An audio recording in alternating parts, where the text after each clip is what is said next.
اور گرامر جو ہے وہ آپ بغیر کسی انسٹیٹیوٹ میں جا کے وہاں سے سیکھے بغیر آپ کبھی بھی وہ اس کو یوز نہیں کر سکتے. فار ایگزامپل جتنے بھی یہاں پہ 8-10 سال سے اسٹوڈنٹس ہیں, تو جب بھی وہ جا کے لینگویج سینٹر میں نہیں گئے, جب بھی وہ بولتے ہیں تو ان کی لینگویج بہت ہی مطلب وہ ٹوٹی پھوٹی ہوتی ہے, اور ایسی ہوتی ہے کہ کیونکہ جیسے ہم اردو میں اگر کوئی ٹوٹا پھوٹا بول لے نا تو ہم سمجھ لیتے ہیں, لیکن ترکی میں جب آپ ٹوٹا پھوٹا بولتے ہیں تو ترکش لوگ نہیں سمجھتے. وہ آپ اس سے اگر انگلش میں بول لیں تو وہ زیادہ اچھی طرح سے سمجھ لیتے ہیں, لیکن ٹوٹی پھوٹی آپ ترکش بولیں تو وہ نہیں سمجھ پاتے. اچھا ڈاکٹر صاحب ایک بات بتائیں ذرا, ہمارے ڈاکٹر بیسٹ ہے کہ ترکش ڈاکٹر بیسٹ ہیں؟ یہ بہت اچھا کویسچن کیا آپ نے, اور کافی سارے لوگ پوچھتے ہیں ہمارے ڈاکٹر بیسٹ ہیں یا ترکی کے ڈاکٹر بیسٹ ہیں. دیکھیں ڈاکٹرز ہر جگہ پہ سیم ہی پریکٹس چل رہی ہے, سیم ڈیزیز ہے, سیم میڈیسن ہے, سیم ٹرمنالوجی ہے, سیم سارا کچھ ہے. اب یہ ہے کہ پریکٹیکل میں کیا ہو رہا ہے, پریکٹیکل میں کیا ہو رہا ہے, پیشنٹ کے ساتھ ڈاکٹر کس طرح ڈیل کر رہا ہے پاکستان میں. اور پاکستان کا جو ہیلتھ کا جو سسٹم ہے میرے خیال میں وہ ایک ایسا سسٹم بنایا گیا ہے جس میں پیشنٹ کو نقصان ہی نقصان ہے, اور وہاں پہ جو ڈاکٹرز کی جو کامن پریکٹس ہے, اب میں زیادہ اپنی کمیونٹی کو وہاں جو ہے نا غلط نہیں کہنا چاہوں گا, وہ سسٹم کی وجہ سے صحیح طرح سے نہیں دیکھا جا سکا, میرے خیال میں صحیح طرح سے ڈیل نہیں کیا جاتا. لیکن ترکی کے اندر یہ ہے کہ ہم جب بھی کسی پیشنٹ کو ڈیل کرتے ہیں تو فرسٹ آف آل ہم تشخیص کرتے ہیں کہ بھئی اگر اس کو بخار ہے تو کس وجہ سے ہے, کیوں ہے بخار, اور اس کے ریزن جاننے کے بعد اگر ضروری سمجھا جاتا ہے تو ہم ٹیسٹ کرواتے ہیں, یا سیپٹمز میں پتہ چل جاتا ہے کہ اس وجہ سے ہے تو ہم اس کے مطابق ہم میڈیسن دیتے ہیں. لیکن پاکستان میں جو سمپلی میں ورڈنگ میں بتا رہا ہوں, پاکستان میں جو علاج کیا جاتا ہے وہ سمپٹومیٹک کیا جاتا ہے, ڈیزیز کے طور پر نہیں کیا جاتا کہ آپ کو کیا سیپٹمز ہے, پین ہے تو پین کلر دے دیا, جی یہ جانے بغیر کہ پین کیوں ہے, کہ اصل وجہ کیا ہے. تو یہ یعنی کہ ایک یہ بتائے کہ پاکستان کی یعنی کہ میڈیکل فیس سے دیکھیں حوالے سے وہ سستا ہے کہ ترکی جو ہے وہ سستا ہے, یعنی کہ میڈیسن کے حوالے سے, ڈاکٹر کی فیسوں کے حوالے سے, چاہے وہ پرائیویٹ ہو یا گورنمنٹ کے ہوں؟ یہ پاکستان اور ترکی میں جو سب سے بڑا فرق ہے وہ یہاں کے, ہم اس لیے سستا کہتے ہیں, یہاں پہ ہر بندے کی انشورنس ہوتی ہے. اور وہ کتنی ہوتی ہے؟ انشورنس گورنمنٹ پے کرتی ہے, اور جو لوگ جہاں پہ کام کر رہے ہوتے ہیں ان کے وہ جو کمپنیز ہوتی ہیں وہ پے کرتی ہیں. اور فار ایگزامپل ایک آپ کی جنرل ہیلتھ انشورنس ہے یہاں پہ, تو آپ معائنے کے کروانے جاتے ہیں تو آپ کو جسٹ 6 سے 7 ترکش لیرہ پے کرنا پڑتا ہے. ٹھیک, وہ کارڈ ایک ہوتا ہے جو آپ دکھاتے ہیں ہاسپٹل میں کہ اس کا یہ انشورنس ہوا ہوا اس کا؟ نہیں, وہ پرائیویٹ جو فارنرز کے حوالے سے ہے, یہاں پہ علاج بہت مہنگا ہے. میں ترکش لوگوں کے حوالے سے مطلب بات کر رہا ہوں کہ یہاں پہ 80% آپ کو میڈیسن میں ڈسکاؤنٹ دیا جاتا ہے, گورنمنٹ دیتی ہے, اور اس کے بعد معائنے کی فیس بھی بہت کم ہوتی ہے. یہ آج سے کچھ سال پہلے یہ نہیں تھا, مطلب یہ 80% کیا وہ 100% فری تھا یہاں پہ علاج, اور معائنے کی فیس بھی نہیں تھی. لیکن بعد میں کیا ہوا کہ لوگوں نے, یہاں کے لوگ بھی یعنی کہ انہوں نے مس یوز کرنا شروع کر دیا. جس کو بھی تھوڑی سی پرابلم ہوئی ڈاکٹر کے پاس چلا گیا اور دوائیاں لے لیں, اور اس کو یوز نہیں کیا, پھینک دیا, کیونکہ فری میں تھی, کوئی وہ قدر نہیں تھی. پھر گورنمنٹ نے, یہاں کی جو منسٹری تھی ہیلتھ منسٹری نے, اس نے پھر یہ کچھ مطلب 80% کر دیا اس کو ڈسکاؤنٹ کو 100% کی بجائے, اور معائنے کی بھی فیس رکھ دی. فارنرز کے لیے اس کا مطلب کوئی رعایت نہیں ہے؟ نہیں, فارنرز کے لیے کوئی رعایت نہیں ہے. ہاں, اگر آپ اسٹوڈنٹس ہیں تو آپ پر ایئر 1450 ترکش لیرہ پے کر کے آپ کو جنرل ہیلتھ انشورنس بن جاتی ہے, پھر آپ ہر چیز سے فائدہ اٹھا سکتے ہیں. اچھا, فارنر جو TRC کارڈ بنوا لیتے ہیں ادھر, ٹورسٹ ریزیڈنس کارڈ ہوتا ہے, اس پر بھی کوئی رعایت نہیں ہے میڈیکل کے حوالے سے؟ نہیں, اس پر بھی کوئی رعایت نہیں. اگر آپ انشورنس کروا لیتے ہیں جو گورنمنٹ کا جنرل ہیلتھ انشورنس ہے یہاں کا, اس میں بھی کچھ رولز اینڈ ریگولیشن ہے. فار ایگزامپل آپ میرے خیال میں جو میں ایک بار گیا تھا تو انہوں نے کہا فرسٹ ایئر ہم نہیں بناتے, نیکسٹ ایئر سے آپ اسٹارٹ کر سکتے ہیں, یا آپ کی کوئی کمپنی ہونی چاہیے. تو میرے خیال میں پر منتھ جو آپ کو فارنرز کو پر منتھ پے کرنا پڑتا ہے. کتنا ہے وہ؟ تقریباً 1100 ترکش لیرہ, اوپر نیچے ہو سکتا ہے. میں اب اس میں اچھا, وہ کمپلسری ہر مہینے دینا؟ جی, ہر مہینے آپ پے کریں گے تو پھر آپ ساری فیسلٹیز سے فائدہ اٹھا سکتے ہیں. اس میں کیا فیسلٹیز میں کیا ہوتا ہے؟ H and everything. تھوڑا سا ذرا بتا دیں. اس میں مطلب اگر آپ کی جتنی بھی بڑی سرجری ہے وہ بھی کور ہو رہی ہوتی ہے, آپ کے سارے معائنے بھی کور ہو رہے ہوتے ہیں, آپ کی میڈیسن جو ہے وہ بھی 80% ساری کور ہو رہی ہوتی ہے, آپ کے test H and everything آپ کی فری ہوتی ہے. اگر آپ کا مطلب بچہ ہے تو اس کو کوئی جو ایک خوراک دی جاتی ہے, دودھ ہوتا ہے اس کا, وہ ساری چیزیں بھی اسی کے اندر فری ہو جاتے ہیں. ایون آپ جب اینک لینے جاتے ہیں اس میں بھی آپ کو ڈسکاؤنٹ ملتا ہے اس پہ. اچھا ڈاکٹر صاحب یہ بتائیں کہ چونکہ آپ پاکستانی ہیں, ہم زبان ہیں, آپ کے یہاں کتنے ایسے پاکستانی کمیونٹی کے لوگ ہیں اکثر جو آپ دیکھتے ہیں کہ ڈاکٹری فیلڈ سے بلونگ کر رہے ہیں, یہاں پر تعداد زیادہ ہے کہ کم ہے؟ یہاں پہ تعداد زیادہ نہیں ہے اور ماشاءاللہ جتنے بھی ہیں بہت اچھے ہیں, اور جو میں جن کو پرسنلی جانتا ہوں کوئی یہ 10-15 سے قریب جو ڈاکٹرز ہیں جو یہاں پہ کام کر رہے ہیں, ان میں کچھ ایسے بھی ہیں جن کو یہاں پہ 35 سے 40 سال کا عرصہ ہو گیا ہے, تقریباً وہ 70s اور 80s کے اس میں ڈوریشن میں آئے تھے. اور اس کے علاوہ جو ہمارے ساتھ آئے تھے کچھ اسٹوڈنٹس ہیں انہوں نے کمپلیٹ کیا جو ہم سے کچھ سینئر تھے. لیکن یہ ہے کہ جرنلی یہاں پہ اتنا زیادہ میڈیکل کا اسٹوڈنٹ نہیں ہے پاکستان کی طرف سے, اور اس کی صرف ایک ہی وجہ ہے, فرسٹ آف آل جو ایگزام ہے پاکستانی ایگزام دینے سے ڈرتے ہیں. تو اسٹوڈنٹس کو میں ہمیشہ یہی کہتا ہوں جب بھی آپ آؤٹ آف کنٹری سوچیں تو سب سے پہلے آپ کے مائنڈ میں کوئی انٹرنیشنل ایگزام آنا چاہیے. ٹھیک ہو گیا. اچھا تھوڑا سا ذرا چینج کرتے ہیں ٹاپک. اچھا ڈاکٹر صاحب یہ بتائیں کہ یہ جو ویڈیو سے پہلے بھی آپ سے بات ہو رہی تھی ایک نارملی نیشنلٹی کے حوالے سے, جس میں یہ اکثر ہم لوگ یوٹیوب پر ویڈیوز دیکھتے ہیں, کافی لوگ بیان کر رہے ہوتے ہیں کہ جی $2.5 لاکھ کا تو آپ انویسٹ کریں پراپرٹی میں, آپ کو یہاں کی سٹیزن شپ مل جائے گی. لیکن یہ بھی دوسرا ہے کہ 5 سال آپ گزاریں یہاں پر پراپرٹی خرید کے, اس کے بعد بھی آپ کو جو ہے وہ نیشنلٹی مل جائے گی. لیکن ایک چیز یہ ہے کہ ایلیجیبل ہونا اور چیز ہے, نیشنلٹی 100% مل جانا اور چیز ہے. اس حوالے سے تھوڑا سا ذرا آپ بتا دیں. جو کیا کہتے ہیں یہ ہمارے پاکستانیوں کی نا کچھ ٹرمینالوجی وہ لوگ یوز کرتے ہیں, تو ڈن بیس کی بات ہوتی ہے. ڈن بیس جی تو یہ پاکستانی کیا کہتے ہیں, اچھا میں کو کہتا ہوں رنگ بازیاں یہ کرتے ہیں. جی بالکل ایسی ہے کہ یہاں پہ ہم ایک چیز سن لیتے ہیں کہیں سے, یہ نہیں دیکھتے کہ جا کے قانون نہیں پڑھتے, یا مطلب اصل میں کیا چیز کہہ رہے ہیں کیا چیز ہے وہ ہم نہیں دیکھتے. تو تھوڑا سا ایکسپلین کرنا چاہوں گا کہ اگر آپ ترکی کے اندر آپ کو 5 سال کا ڈوریشن پورا ہو گیا ہے, مطلب آپ 5 سال کے اندر پھر 180 ڈیز کا ایک مزید ایک قانون ہے کہ آپ نے 180 ڈیز سے زیادہ باہر نہیں رہنا, اور اس کے بعد آپ جا کے ایلیجیبل ہو جاتے ہیں نیشنلٹی کے لیے, آپ کا ڈوریشن پورا ہو جاتا ہے. ایلیجیبل مطلب صرف یہ نہیں ہے کہ ڈوریشن پورا ہو گیا تو آپ ایلیجیبل ہو گئے, تو اس کے بعد ڈوریشن کے بعد آپ کے پاس ورک پرمٹ بھی ہونا چاہیے, آپ کا انکم سٹیٹس اچھا ہونا چاہیے. اس کے بعد آپ ایلیجیبل ہوتے ہیں, آپ اپلائی کرتے ہیں, ود ان 6 منتھ آپ کو ریجیکشن یا ایکسیپٹنس کا آپ کو رپلائی آتا ہے. اس میں شیورٹی کہیں پہ بھی نہیں دیتے, اور تقریباً جو میرے ارد گرد جاننے والے ہیں جنہوں نے جسٹ یہ ڈوریشن پورا کیا, جنہوں نے یہاں پہ اسٹڈی نہیں کی, مطلب کچھ ایسے ہیں جنہوں نے آ کے اسکول بھی یہاں پہ پڑھا ہے, انہوں نے 9th میں آئے تھے, اب ان کو تقریباً 10-12 سال کا عرصہ یہاں پہ ہو گیا ہے, تو ان کو تو وہ آنکھیں بند کر کے ترکش نیشنلٹی دے دیتے ہیں, کیونکہ ان کے لیے پھر واپس جانا بھی مشکل ہوتا ہے اتنے لمبے ڈوریشن کے بعد. آپ نے کسی کو دیکھا ہے اس طرح سٹیزن شپ لیتے ہوئے؟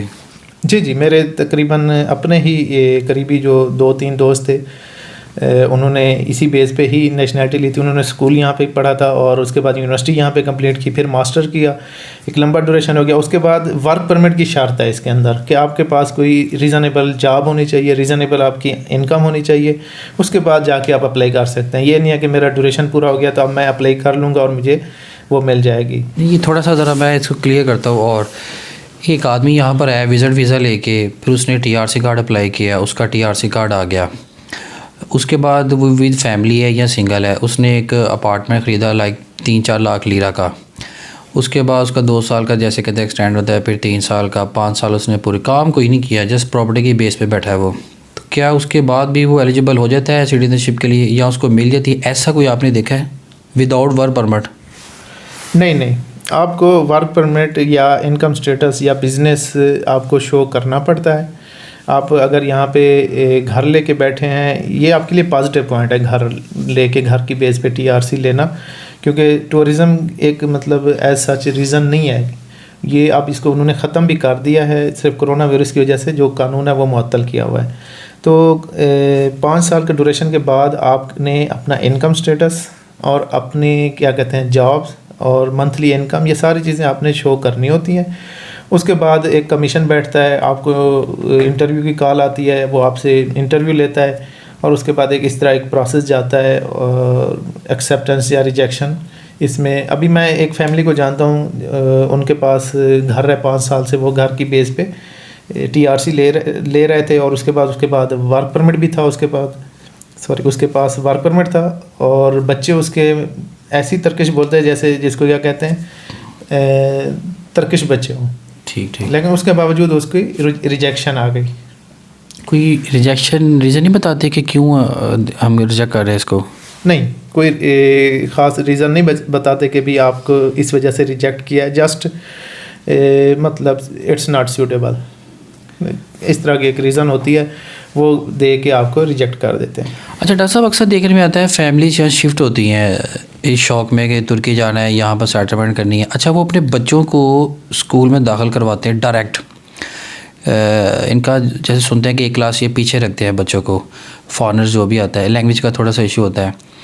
آپ کیا ریکمینڈ کرتے ہیں کہ وہ آتے ہی بچوں کو اپنے ترکی اسکول میں داخل کروا دیں، یا کوئی 1 سال لگا کر پہلے بچوں کو لینگویج ترکی سکھا کے اس کے بعد بچوں کو ایڈمیشن کروائیں؟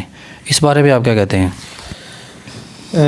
بالکل، آپ نے میرے 2 فیلڈ ہیں یہاں پہ ترکی کے اندر، ایک میڈیکل کا ہے، دوسرا ایجوکیشن کا ہے.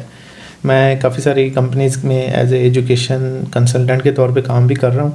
جو فیملیز پاکستان سے آتی ہیں یہاں پہ، میں ان کو اس حوالے سے گائیڈ کرتا ہوں. اس میں یہ ہے کہ اگر ڈیپینڈ کرتا ہے، بچہ اگر ہے اسکول مطلب 11-12 کلاس میں ہے، یا مطلب 10th کلاس میں ہے، تو اس کے لیے اس کو پہلے آپ لینگویج سینٹر بھیجیں تاکہ وہ اچھی طرح سے لینگویج کرائے. اس کے بعد جا کے وہ اپنی اسٹڈیز جہاں سے وہ پاکستان میں جہاں چھوڑی ہے، اگر وہ 11 میں چھوڑی ہے تو 11 سے ہی اسٹارٹ کرے گا، پیچھے بیٹھنے کی ضرورت نہیں ہے اسے. اچھا کوئی سینٹر آپ ریکمینڈ کریں جہاں پر اچھا یعنی کہ بچے جلدی سے پک کر سکتے ہیں، یا ہمارے جیسے جو نیو کمر ہیں یہاں پر، وہ یہاں پر آتے ہیں TRC کارڈ اپلائی کرتے ہیں، تو آپ ان کو کون سا انسٹیٹیوشن ریکمینڈ کریں گے جو سب سے اچھا ہو؟ عموماً دیکھنے میں یہ آتا ہے ڈاکٹر صاحب کہ یہ زیادہ ترکش پڑھا رہے تھے کلاسوں میں، تو وہ سمجھ ہی نہیں آ رہا ہوتا کہ یہ کیا کہہ رہا ہے. وہ بچوں کی بات ہو رہی تھی، وہ کمپلیٹ کرتا ہوں اس کویسچن کا بھی میں. اور اس کے بعد جو چھوٹے بچے ہوتے ہیں جو مڈل اور پرائمری کے، ان کے لیے کسی لینگویج کورس میں جانے کی ضرورت نہیں ہوتی. وہ بچے ابھی چھوٹے ہوتے ہیں، وہ بہت جلدی لینگویج پک کرتے ہیں. ان کو جیسے وہ مطلب 1 سال پیچھے بٹھا دیتے ہیں یا اسی کلاس میں ہی بٹھا دیتے ہیں تو کوئی مسئلہ نہیں ہوتا. وہ آگے جا کے بالکل اچھی ترکش لینگویج وہ اپنی کر لیتے ہیں، اور بڑی ایزیلی وہ سروائیو کر جاتے ہیں. اور بالکل وہ ترکش اسٹوڈنٹس اور ان کے درمیان 2-3 سال بعد کوئی فرق نہیں رہتا. تو آتے ہیں دوسرا لینگویج کی طرف سے. جو آپ نے کہا کہ یہ ترکی میں ترکش ٹو ترکش پڑھاتے ہیں، یہ آل اوور دی ورلڈ ایک اسٹینڈرڈ ہے کہ اگر کوئی بھی آپ نے لینگویج سیکھنی ہے تو آپ نے اسی لینگویج کو اسی لینگویج میں ہی پڑھنا ہے.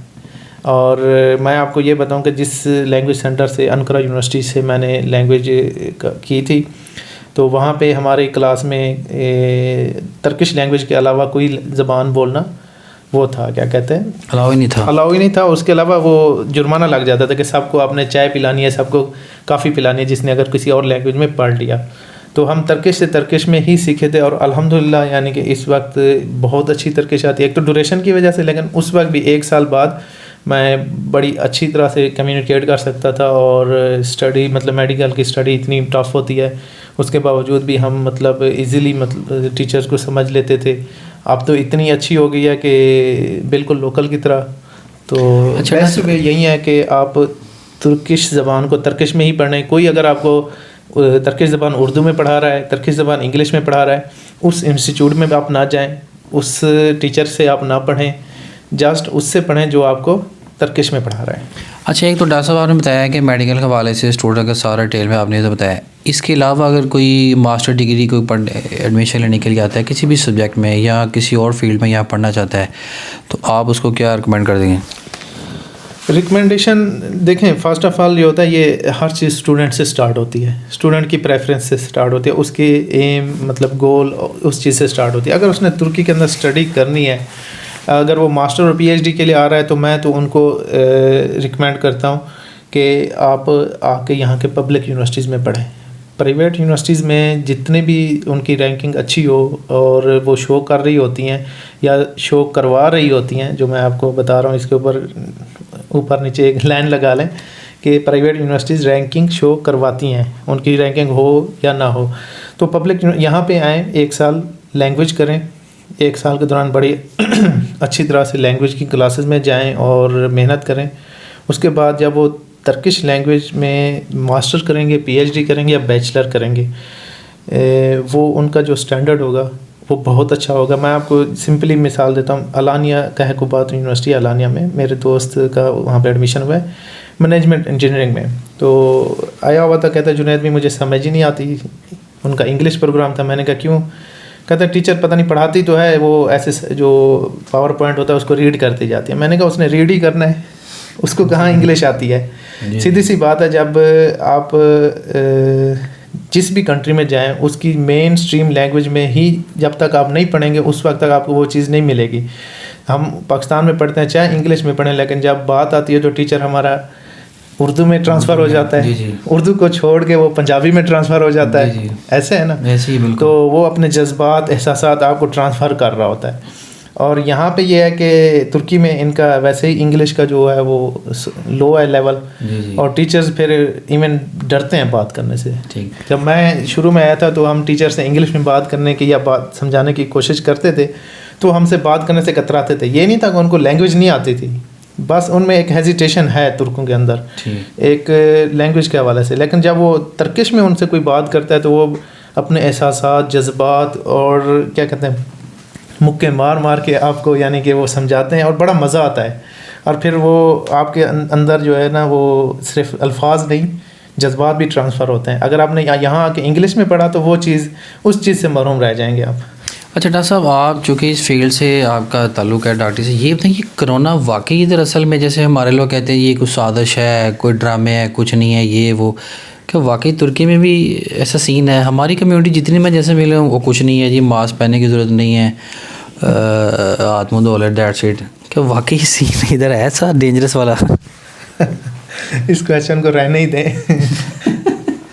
کیونکہ یہ اب ہم پاکستانی یا ایسے جو اس طرح کی باتیں کرتے ہیں ان کے بارے میں کیا کہہ سکتے ہیں. تو کرونا جیسے کہ آپ دیکھیں پاکستان میں بھی آج کل بہت ادھر تیزی سے پھیل گیا ہے. دیکھیں میں ایز اے مطلب جو میڈیکل فیلڈ کے حوالے سے جو میرا تعلق ہے، تو کرونا ایک ریالٹی ہے اور ایک جس کو وبا کہتے ہیں، یہ وہیں ایک وبا ہے اور اس نے بہت جلدی ختم نہیں ہونا. تقریباً 4 سے 5 سال لگیں گے یہ ختم ہوگی. باقی جو یہ ساری پریکاشنز، یہ جو ہم کہتے ہیں ماسک پہنیں، مطلب زیادہ لوگ ایک دوسرے کے ساتھ نہ ملیں، دور دور ہوں، سینیٹائزر یوز کریں، تو اس کی وجہ پتہ کیا ہے؟ اس کا جو مین آبجیکٹیو ہے وہ ہاسپٹلس اور ڈاکٹرز کے اوپر، اور یہ برڈن نہ آئے، کیونکہ آپ کے پاس وینٹیلیٹرز کی جو تعداد ہے وہ محدود ہے، بیڈ کی تعداد آپ کے پاس ایک لمیٹیڈ میں ہے. تو جب ایک دم سے مطلب پیشنٹ آنا سٹارٹ ہو جائیں گے، تو کیونکہ صرف کرونا کے پیشنٹ تو نہیں ہیں، اور بھی بہت سے پیشنٹ ہیں، ان کو بھی تو ڈیل کرنا ہے نا. تو اس وجہ سے یہ کہتے ہیں کہ ٹھیک ہے، یہ اس کو ہم روک تو نہیں، یعنی کہ یہ وبا رکے گی تو نہیں، ایسا ایسا پھیلے گی، لیکن یہ نہ ہو کہ ایک دم سے مطلب ایک ہاسپٹل میں 30,000 پیشنٹ ہوں اور ان کو وینٹیلیٹر چاہیے. یہ بھی ہے. تو اس وجہ سے احتیاط ضروری ہے. آپ ضروری احتیاط کریں، اور جو بھی یعنی کہ کیا کہتے ہیں اب تعلیمات ہیں WHO کی یا گورنمنٹ کی، اس کے اوپر عمل کریں اور اس کو مذاق نہ سمجھیں. اور یہ جو ماسک ہے اس کو بھی مذاق نہ سمجھیں. کسی نے اگر وہ ماسک آپ کو ریکمینڈ کیا ہے تو وہ کوئی ایسا بندہ نہیں ہے میری طرح کا جس نے صرف ایک MBBS کی ہو، وہ اس کے اوپر ایک بڑا کیا کہتے ہیں سائنسدان کہہ لیں اس کو، وہ ایک بڑا کیا کہتے ہیں اپنے فیلڈ کا اسپیشلسٹ ہوتا ہے، اور اس نے کوئی سوچ سمجھ کے کچھ پڑھ کے ہی آپ کو ریکمینڈ کیا ہے. تو مذاق نہ اڑائیں. ٹھیک. اچھا، آپ کافی عرصہ سے یہاں پر ہیں ڈاکٹر صاحب، یہ ترکی جو ہیں ترکش پیپل، یہ ہمارے ساتھ کیسے ہیں؟ ان کا یعنی کہ بیہیویئر کیسا ہے؟ بیہیویئر کیسا ہے یہ ڈپینڈ کرتا ہے. مطلب کویشچن اب آپ کا کس سے تعلق ہوتا ہے، ہر کسی سے پوچھیں گے تو آپ کو ڈفرینٹ بتائیں گے. کچھ لوگ شکایتیں بھی بہت کرتے ہیں، کچھ لوگ خوش بھی بہت ہیں. جنرلی اوور آل اگر میں یعنی کہ ایک 10 پوائنٹس بنا لوں اور 10 میں سے ان کو کتنے مارکس دینے چاہیے، تو میرے خیال میں ان کے 7 مارکس بنتے ہیں، اور یہ پہلے 9 تھے تو 7 اس لیے ہوئے ہیں کہ یہاں پہ فارنرز کی بہت زیادہ مطلب سیچوریشن ہوئی ہے، تو آف کورس ایک مطلب وہ تضاد پیدا ہوتا ہے، تو جس کی وجہ سے کچھ لوگ جو کچھ ترکش ہیں وہ تنگ بھی ہوئے ہیں ہم فارنر سے. لیکن پاکستانیوں کے ساتھ اوور آل وہ یہ ہے کہ ایک تاریخی طور پہ بھی، اور دوسرا کیا کہتے ہیں روحانی طور پہ بھی، ایک ترکوں اور پاکستانیوں کا آپس میں پیار کا رشتہ ہے، تجارتی طور پہ جتنا بھی کم ہو. اور لیکن یہ ہے کہ جب آپ ان کے ساتھ کام کرتے ہیں، لین دین کرتے ہیں، تو پھر آپ وہ برادرہڈ اور یہ ساری چیزیں بھول جائیں. وہ تو دنیا میں ہر جگہ ہی ہے. اچھا اینڈ کی طرف جاتے ہیں. اچھا یہ بتائیں کہ یہاں پر اکثر لوگ یوٹیوب پر دیکھتے ہیں، وہ جابس بتا رہے ہوتے ہیں یہاں پر بس آ جائیں پاکستان سے، ادھر ڈالرز میں سیلریز مل جائیں گی آپ کو، یا یہاں سے آپ یورپ بڑی ایزیلی موو کر سکتے ہیں. جاب کا ایک تھوڑا سا بتا دیں سین، اصل یہاں پر کیا سین چل رہا ہے. اور دوسرا اگر کوئی بندہ بزنس کے لیے آتا ہے فارنر، اس کو یہاں پر کون سا بزنس آپ ریکمینڈ کریں کہ وہ سٹارٹ میں کرے تاکہ اس کو کوئی نقصان نہ ہو؟ دیکھیں بزنس کے حوالے سے تو میں کوئی ریکمنڈیشن نہیں دوں گا، کیونکہ وہ آپ کسی بزنس والے بندے سے ہی بات کریں گے تو زیادہ بیٹر ہوگا. جابس کے حوالے سے جو لوگ بات کرتے ہیں، لوگ یہاں پہ بات کرتے ہیں کہ یہاں پہ جابز ہیں. یہاں پہ جابز ہیں لیکن کون سی جابز ہیں یہ بھی تھوڑا سا ان کو میں بتا دوں. یہاں پہ فیکٹریز ہیں، فیکٹریز میں یہ مطلب جوتے کی ہے یا کپڑے کی ہے، ٹیکسٹائل کی ہے یا کچھ پیکنگ کی ہیں، وہاں پہ وہ آپ کو جاب پہ رکھتے ہیں، آپ کو دیتے ہیں. اور اس کے علاوہ ٹورزم کا سیکٹر ہے، وہ آپ کو لینگویج کی وجہ سے مطلب آپ کی کنٹری سے اگر ٹورسٹ یہاں پہ زیادہ آ رہے ہیں تو آپ کو وہاں پہ بھی جاب مل سکتی ہے. ایز سچ جیسے مطلب اگر کسی نے MBA کیا ہوا ہے وہ آ کے کسی آفس میں مطلب آ کے بیٹھے، ایسی کوئی جابز نہیں ہے یہاں پہ. یہاں پہ لیبر کی کچھ جابز ہیں، اور اس کے لیبر کی جاب پہ آپ کو کوئی ورک پرمٹ یا اس کے علاوہ TRC اس طرح کی کوئی چیز آپ نہیں لے سکتے.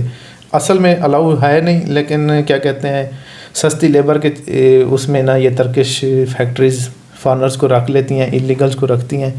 اور یعنی آپ ریکمینڈ نہیں کرتے لوگوں کو جابس کے لیے ترکی؟ نہیں، ترکی ایک پاکستان کی طرح کا ہی ایک کنٹری ہے، پاکستان کی طرح کہ یہاں پہ جو بھی جابز ہیں، جو بھی کام ہے وہ ترکش لوگ خود ہی کرتے ہیں. یہاں کے سویپر بھی خود ہے.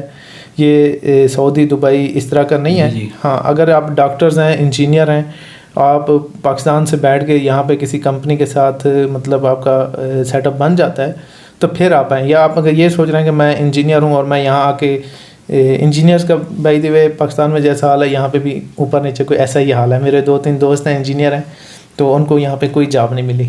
انہوں نے یہاں سے اسٹڈی کیا ہے، اور یہاں سے اسٹڈی کرنے کے باوجود ان کو لینگویج بھی آتی ہے. اور جابس کے حوالے سے یہ ہے کہ ہر کوئی کہتا ہے ابھی لینگویج آ جائے تو آپ کو جاب مل جائے گی.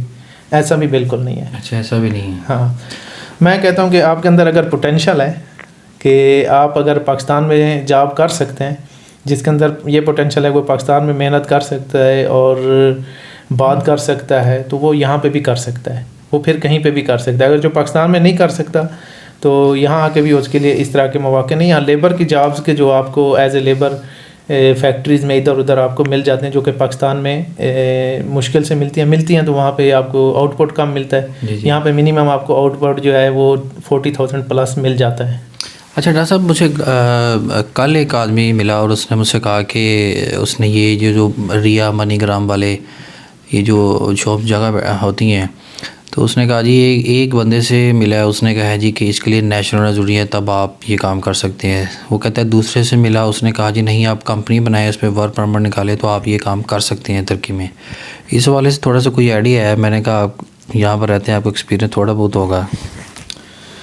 مجھے تو اس بارے میں کوئی خاص آئیڈیا نہیں ہے کہ ریا منی جو آپ بتا رہے ہیں، لیکن یہ ہے کہ اگر کوئی بھی پراپر بزنس مین ہے، کوئی بھی انویسٹر ہے، اس کے لیے ترکی کے اندر مواقع ہیں. وہ آ کے یہاں پہ انویسٹمنٹ کر سکتا ہے، وہ یہاں پہ آ کے اپنی فیکٹری لگا سکتا ہے، کیونکہ جو آپ کو مشینریز، وہ جو چیزیں آپ کو پاکستان میں نہیں ملتی وہ آپ کو یہاں پہ ایزیلی مل سکتی ہیں، اور آپ یہاں پہ کام کر سکتے ہیں، وہ کمپنی بنا سکتے ہیں، آپ یہاں پہ ورک پرمٹ لے سکتے ہیں. ایٹ دی اینڈ یعنی کہ میرے جو ریکمنڈیشن یہ ہے کہ جو اسٹرگل کرنے والے انویسٹرز ہیں نا، ان کی بجائے اگر کوئی ایک پراپر جو انویسٹرز ہوتا ہے وہ آئے تو اس کے لیے یہاں پہ اچھے مواقع ہیں. یہ کہتے ہیں ڈاکٹر صاحب اگر ورک پرمٹ لے تو 5 بندوں کو آپ کو لوکل بندوں کو رکھنا پڑتا ہے.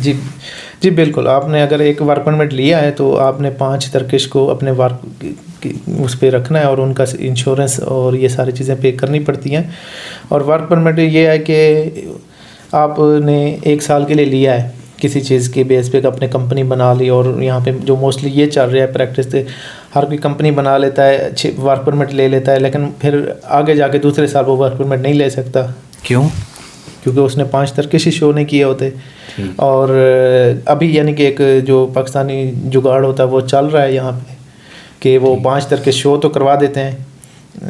اس طرح کرتے ہیں کہ کسی کو 20 دن کام پہ شو کر دیا, کسی کو 10 دن شو کر دیا. جو یہاں کے اکاؤنٹنٹ ہوتے ہیں, مالی مشاور بھی کہتے ہیں, محاسبے جی بھی ان کو کہتے ہیں, میں ان کو جانتا ہوں جو اس طرح کا کرواتے ہیں, لیکن وہ حل نہیں ہے, وہ پراپر چیز نہیں ہے. وہ مطلب کبھی بھی آپ پکڑے جا سکتے ہیں, کبھی بھی اس کے اوپر چیک اینڈ بیلنس ہو سکتا ہے. تو آپ کی ساری انویسٹمنٹ, آپ کا سارا اٹھنا بیٹھنا, وہ جو ہر چیز 1 سیکنڈ میں ختم ہو سکتا ہے. اچھا ڈاکٹر صاحب یہ بتائیں کہ ترکی کے آپ کو فیملی آتی ہے, آپ کیا ریکمینڈ کریں گے کہ وہ ایشیا سائڈ پہ رہے, یورپ سائڈ پہ رہے؟ اور یورپ سائڈ پہ رہے تو کس ایریا میں اس کے لیے بیسٹ ہے, اور ایشیا میں تو وہ کون سا ایریا بیسٹ ہے رہائش کے حوالے سے؟ بہت اچھا کویشچن کیا ہے, بہت سی فیملیز پوچھتی ہیں. ایک تو رینٹ والا ہے, ایک کس نے پراپرٹی بائی کرنی ہے, دونوں کے حوالے سے سیم ریکمنڈیشن ہے میری.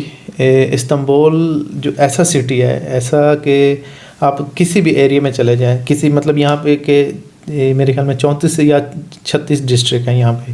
کسی بھی ڈسٹرکٹ کے سینٹرل پوزیشن میں آپ جا کے گھر لیتے ہیں تو آپ کو ہر چیز وہاں پہ مل جائے گی.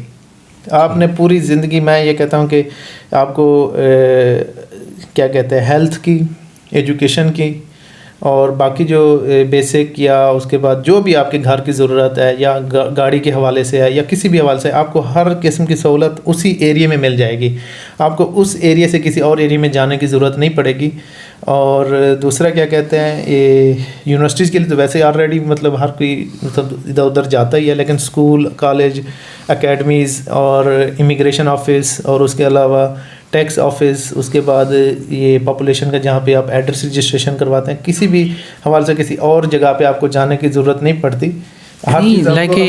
ایک آدمی آتا ہے, وہ کہتا ہے کہ میں استنبول یورپ سائڈ پر ہوں, مجھے آپ کیا کہیں گے کہ فاتح ٹھیک ہے, سیو ٹھیک ہے, یا بیلک دوزو ٹھیک ہے, نری شیولر کا علاقہ, یا ایشیا میں قدا کوئی ہے؟ اس کو دیکھیں اب یہ کویشچن ہے تو کون سا ایریا ٹھیک ہے, کس حوالے سے آپ پوچھ رہے ہیں؟ پراپرٹی بائی کرنی ہے, فیملی کے ساتھ رہنا اس نے.